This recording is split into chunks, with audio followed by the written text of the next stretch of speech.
बिस्मिल्लाहिर्रहमानिर्रहीम। मैं हूं जवेद अकरम मलिक, इस्लामाबाद अपडेट की जानब से।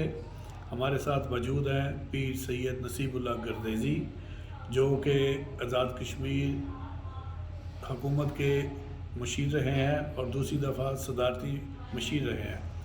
ये गाज़ियों और शहीदों के ख़ानदान से इनका ताल्लुक़ है और इनकी मसला कश्मीर के हवाले से बड़ी खिदमात है। इन्होंने पाकिस्तान में मसला कश्मीर को ज़िंदा रखा हुआ है। आजकल ये पाकिस्तान मुस्लिम लीग पार्लिमानी बोर्ड के मेंबर हैं, जिसके चेयरमैन हैं मियां नवाज शरीफ साहब। गर्देज़ी साहब, ये बताइए कि 25 मई को इंडिया ने हुर्रियत कश्मीर के हुर्रियत रहनुमा जनाब यासीन मलिक साहब को उम्र कैद की सज़ा सुनाई और इमरान खान ने उसी दिन अपना धरना रखा। और उस धरने से कबल 2 दिन कबल यासीन मलिक की बीवी और कमसन बच्ची ने एक प्रेस कॉन्फ्रेंस में बड़ी दर्दमंदाना अपील की इमरान खान से कि प्लीज़ अपना धरना 25 तारीख से आगे ले जाएं, ताकि यासीन मलिक की सज़ा के ख़िलाफ़ दुनिया आवाज़ अपनी बुलंद कर सके। क्या वजह थी कि इमरान खान अपने धरने की डेट पे बज़िद रहे? बिस्मिल्लाहिर्रहमानिर्रहीम। मैं आपका शुक्रगुज़ार हूँ मलिक साहब कि आपने मुझे इसका मौका दिया। और मुझे सच्ची बात यह है कि मुझे खुद भी बहुत दुख है करोड़ों पाकिस्तानियों के साथ, और करोड़ों कश्मीरियों की तरह मैं भी उसी तरह दुखी हूँ कि वो मिशाल मलिक जो यासीन मलिक साहब की बेगम साहबा है और उनकी मासूम बच्ची जो 10 साल की उम्र की है, उन्होंने जिस तरह मिन्नत और समाजत की, रो रो कर उन्होंने ये कहा कि इमरान साहब, आपको तो इस बात का इल्म है कि आप यासीन मलिक के दोस्त हैं, तो कम अज़ कम ये जो आपका कल हिंदुस्तान जो है उनको सज़ा सुनाए जाने जा रहा है, तो कम अज़ कम इसको 1-2 दिन आगे कर ले। लेकिन उनकी क्या सुननी थी, वो तो पूरी 22 करोड़ आवाम की जब नहीं सुनते तो उनकी क्या सुनेंगे। बल्कि मेरा ख्याल ये है कि ये वो बेचारी, तो उन्होंने तो अपना दर्द जो था वो तो सामने लेके आई हैं, लेकिन इमरान साहब ने जितनी पसपाई इख्तियार की है कश्मीर के मसले में, और बदनसीबी से हम ये कहना चाह रहे हैं कि जब से वो अमेरिकी सदर ट्रंप से मिल के आए थे और जब यहाँ आके उन्होंने ऐलान किया था कि मैं एक और वर्ल्ड कप जीत के आया हूँ, उसके पस मंज़र में जो बात थी वो अब बातें सामने खुल के सामने आ रही हैं।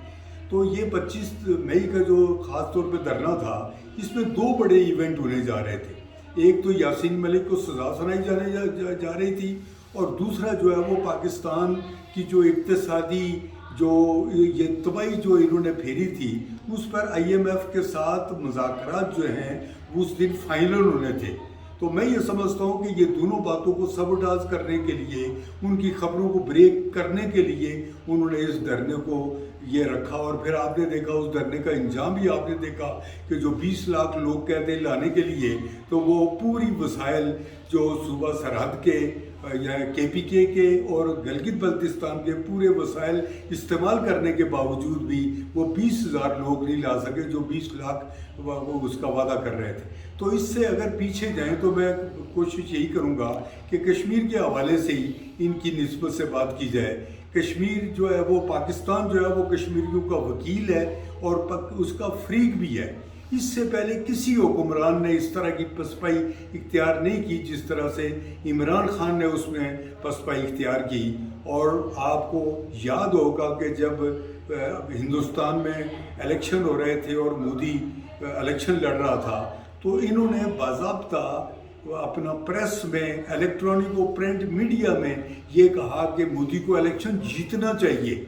और वो जीतने के बाद उन्होंने ये कहा था कि ये मसला है कश्मीर और दीगर हमारे जो पाकिस्तान और हिंदुस्तान के दरमियान जो मसाइल हैं वो भी हल हो जाएंगे। तो उसके बाद आपने ये देखा कि इन्होंने कई मरतबा उनको फ़ोन किया मुबारकबाद देने के लिए, उसके बावजूद भी इन्होंने कोई फ़ोन नहीं सुना। उससे पहले की उसके बाद फौरी बाद उन्होंने इलेक्शन जीतने के बाद जो इलेक्शन के दौरान वो क्या कर रहे हैं, वो ये कर रहे हैं कि अपना इलेक्शन इस बेस पे पाकिस्तान की दुश्मनी और कश्मीर के कजियों को ख़त्म करने के लिए उन्होंने इलेक्शन लड़ा। اور انہوں نے پوری الیکشن کمپین میں اس نے کہا کہ کشمیر کی کسیوں کو ختم کروں گا اور پاکستان کو بھی میں سبق سکھاؤں گا. اس کی بنیاد پر الیکشن لڑ رہے ہیں اور یہ ان کی انڈائریکٹلی سپورٹ کر رہے ہیں. کروڑوں لوگ جو ہیں مسلمان جو ہندوستان کے اور مقبوضہ کشمیر کے رہنے والے ہیں جن نے ان کو ووٹ دینا ہے وہ یہ سمجھ رہے ہیں کہ ہمارا وکیل جو ہے, وکیل کے ساتھ ساتھ آپ کو یاد ہوگا کہ عمران خان خود ساختہ کشمیریوں کے سفیر بھی بنے اور سفیر بننے کے بعد اس میں جو تباہی کی. اب مودی جو جیت گیا الیکشن اس کے بعد ایک تو ان کا فون نہیں سنا اور پھر اس کے بعد جو بنیادی حقوق جو انڈین آئین میں جو دیے ہوئے ہیں کشمیریوں کو اور وہ دفعہ 370 اور 35A کے تحت اور اس کو اس نے ختم کر دیا جس کا گرنٹر جو ہے وہ اقوام متحدہ بھی ہے. ان بنیادی حقوق کو ختم کر دیا. اس کے علاوہ جو ایک کرفیو چل رہا تھا جو سال سے دنیا کا سب سے لمبا کرفیو جو تھا وہ کشمیریوں کے اوپر لاگو تھا. کسی کو کوئی پتہ نہیں کہ وہاں کیا ہو رہا ہے. تو اس پر بجائے کام کرنے کے اقوام متحدہ کا وہ دروازہ کھٹکھٹاتے, OIC کی وہ ایک میٹنگ بلاتے خصوصی طور پہ اس کے حوالے سے, تو وہ کشمیریوں کی مدد ہوتی بجائے یہ کرتے. لیکن انہوں نے اس طرح سے پسپائی اختیار کی. اور میں ایک دکھی دل کے ساتھ یہ بات کہنا چاہ رہا ہوں, ایک پاکستانی ہونے کے ناطے میں یہ سمجھتا ہوں کہ یہ میں پورے پاکستانی جو لوگ ہیں ان کی ترجمانی کر رہا ہوں جو اس بات کو سمجھتے. ہر وہ بندہ جو خاص طور پہ پاکستانی اور کشمیر کا درد رکھتا ہے تو اسی طرح کا درد میں بھی رکھتا ہوں. میرے تو ڈبل درد اس لیے بھی ہے کہ میں چونکہ پیدائشی طور پر ایک اس خاندان سے میرا تعلق ہے جس کے شہداء اور غازی جو کشمیر کی تحریک میں شہید بھی ہو اور غازی بھی ہیں اور اسی طرح تحریک پاکستان میں انہوں نے بڑھ چڑھ کر حصہ لیا. اس پس منظر کی بنیاد پر میری چونکہ یہ میراث ہے اور مجھے سب سے زیادہ اس کا درد تکلیف ہونے کی ہے. تو جب ان نے وہ دفعات ختم کر رہے تھے, کشمیریوں کے بنیادی حقوق ختم کر رہے تھے, تو اس وقت ہندوستان کے وزیر اعظم نے 18 یا 20 ممالک کے دورے کیے خود, اور اس میں اکثریتی وہ ممالک تھے جو اسلامی ملک تھے, اور اس کے وزیر خارجہ نے تقریباً 43 ممالک کے دورے کیے اور لوگوں کو اعتماد میں لے کے ان کو کول ڈاؤن کر کے تو وہ کشمیریوں کے بنیادی حقوق کو ختم کیا. جبکہ یہ چاہتے تو OIC کی میٹنگ بلا سکتے تھے اور وہاں پر OIC کی قرارداد متفقہ قرارداد پر اقوام متحدہ پر زور دیا جاتا کہ کشمیریوں کو بنیادی حقوق جو ہے وہ بحال کیے جائے. تو میں یقین سے کہہ سکتا ہوں کہ پورے یک طرفہ اگر یہ کرتے تو وہ جو بھارت جو ہے وہ گھٹنے ٹیکنے میں مجبور ہو جاتا. پوجا وہ یہ کرتے اور انہوں نے یہ کیا کہ ابھی تھوڑے دن پہلے انہوں نے اپنے ازلی دشمن بھارت کو اس کی خارجہ پالیسی کی تعریف کی. یعنی وہ بھارت ہے کہ جس نے پاکستان کو توڑا اور کوئی وقت نہیں وہ اپنے ہاتھ سے جانے دیتا جس میں وہ چاہے وہ کرکٹ بین الاقوامی میچ ہو رہا ہو اس کو مطلب ہے کہ دہشت گردی سے ختم کرے, یا کوئی بھی اگر ہم مطلب ہے کہ اگر پاکستان ذرا سے بھی ترقی کی راہ میں اس پر چلنا شروع ہو جاتا ہے تو ہندوستان جو ہے وہ اپنے تخریب کاروں سے یہاں پر تخریب کاری کرواتے ہیں. اور یہ جو بات یہ ہے کہ انہوں نے ایکسٹرا آرڈنری عمران خان نے جو بات کی, آپ نے یہ دیکھا کہ وہ جو حملہ آور ہوا ہندوستان ہمارے ملک پر, اس کے پائلٹ کو یہاں پر یعنی پورے پروٹوکول کے ساتھ چائے پلا کر پورے پروٹوکول کے سے اس نے بھارت کے حوالے کیا. اسی طرح سے گلبھوشن جس نے پاکستان میں بے شمار دہشت گردیاں کی اور اس نے اس کو تسلیم بھی کیا کہ پاکستان میں یہ تخریب کاریاں ہم نے کی ہیں, اور وہ اس کو بھی انہوں نے اپنا سافٹ کارنر دیا, اس سفارت اس کی رسائی دی ان کو, مطلب ان کو اپیل کا حق دیا. تو اب میں یہ کہنا چاہ رہا ہوں کہ یہ سب کچھ یہ ہندوستان کی فیور میں کر رہے ہیں یا پاکستان کی فیور میں. ابھی حال ہی میں 2-3 دن پہلے انہوں نے یہ کہا کہ بھارت جو ہے وہ آزاد ملک ہے اور پاکستان جو ہے وہ غلام ہے. مجھے یہ بتائیں کہ اس سے بڑی غداری کیا ہو سکتی ہے.